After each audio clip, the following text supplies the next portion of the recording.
جاننے کے لیے یہاں پر آنے کا فیصلہ یہ سب کے سب لائق تحسین اقدامات ہیں۔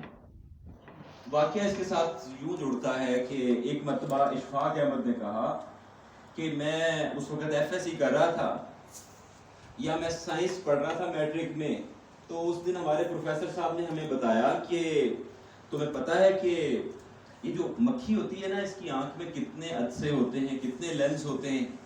تو انہوں نے کہا ظاہر آپ بتائیں گے، پروفیسر صاحب ہیں، آپ ٹیچر ہیں، آپ بتائیں گے۔ تو انہوں نے بتایا کہ اس کے کوئی 2 سے 3 ہزار کے قریب لینزز ہوتے ہیں اس کی آنکھ میں، 2 سے 3 ہزار عدسے ایک مکھی کی آنکھ میں ہوتے ہیں۔ تو یہ بات جب سنی تو لفظ بھی انگریزی دے سن تے اوکھے اوکھے تو بڑا دل پہ روب طاری ہوا کہ یار یہ تو بڑی بات ہے، مکھی کی آنکھ میں کتنے عدسے ہوتے ہیں۔ تو میں نے سوچا کہ ہوں میں جا کے جڑا اپنا چاچا ہے نا وہ دے اتنے میں بمبارڈمنٹ آف نالج ضرور کروں گا۔ تو میں جا کے ادھر جا کے ان سے یہ کہوں گا کہ دیکھو میرے سر نے آج مجھے کیا بات بتائی۔ تو وہ کہتے کہ میں وہاں سے گھر آیا اور میرے سے سنبھالا نہیں جا رہا تھا نا وہ کانٹینٹ آف نالج، تو میں نے کہا کہ اب میں نہیں چھڑتا، آج نہیں چھڑتا۔ تو گھر جا کے میں نے اپنے بزرگ سے، اپنے چاچے سے، جس سے بھی بزرگ کے پاس بیٹھا ہوں، تو میں نے کہا چاچا تیری گل دا پتہ ہے؟ انہوں نے کہا جی کون سی بات؟ انہوں نے کہا اے مکھی دیا کتنی اکھاں ہوندیاں نے؟ تو انہوں نے کہا جی میں تو اس گل تے کدی غور ہی نہیں کیتا کہ کتنی اکھاں ہوندیاں نے۔ تو انہوں نے کہا کہ ہمارے سر نے بتایا ہے کہ ایک مکھی کی 2 سے 3 ہزار آنکھیں ہوتی ہیں، یا اس کے اندر عدسے ہوتے ہیں 2 سے 3 ہزار۔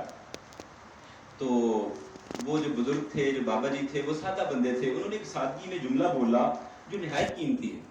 انہوں نے کہا کہ پتر گل یہ ہے کہ 2000 لینز ہون یا 3000 ہون، اگر بہنا گند دے اتنے ہے نا تو پھر 2-3 ہزار نہیں، پھر ایک بھی ہوئے تو بڑی وہ بھی فالتو ہے، ضائع ہوئی ہے، تو 5000 بھی ہون تو ضائع ہوئی ہے۔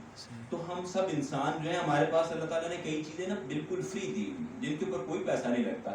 سب سے اہم ترین چیزوں میں سے ایک یہ ہے کہ ہم کیا منتخب کریں، کیا چھوڑیں۔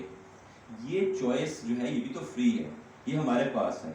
اسی لاہور میں جس کی سعید صاحب نے کہا 1.5 کروڑ کے قریب آبادی ہے، اس میں ہم جتنے لوگ باقی ہیں بہت اچھے ہیں، اپنے اپنے مقام پر، اپنے محاذ پر ٹھیک چل رہے ہیں، لیکن یہ کہ ہم میں سے کتنے لوگ ایسے ہیں جو یہ علم دوستی، انسان دوستی، شعور دوستی کو پہلی ترجیح دیتے ہیں۔ جو یہ کر رہے ہیں وہ آج کے زمانے میں ایک بہت بڑی نیکی کر رہے ہیں۔